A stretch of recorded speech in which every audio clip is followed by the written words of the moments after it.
পঞ্চগড়ে টানা ৩ দিন ধরে চলছে মৃদু শৈত্যপ্রবাহ। সর্বনিম্ন তাপমাত্রা ওঠানামা করছে ৮ থেকে ১০-এর মধ্যে। আজ রবিবার সকালে সর্বনিম্ন ৯.৩ ডিগ্রি সেলসিয়াস তাপমাত্রা রেকর্ড করেছে তেঁতুলিয়া আবহাওয়া অফিস। শনিবার সর্বনিম্ন তাপমাত্রা ছিল ৯.২ ডিগ্রি সেলসিয়াস। তেঁতুলিয়া আবহাওয়া অফিস ও স্থানীয়রা জানায়, শুক্রবার সর্বনিম্ন তাপমাত্রা ৮.৪ ডিগ্রিতে নেমে শুরু হয় চলতি শীত মৌসুমের প্রথম মৃদু শৈত্যপ্রবাহ।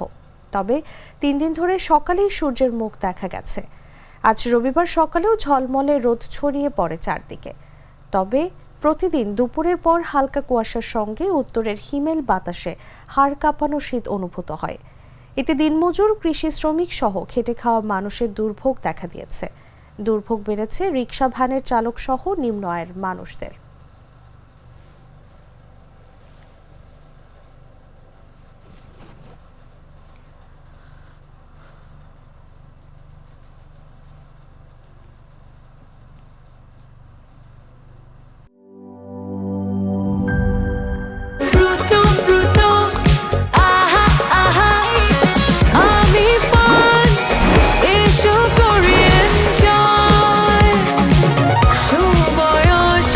প্রাণ ফ্রুটো, সময় অসময় ফ্রুটোময়।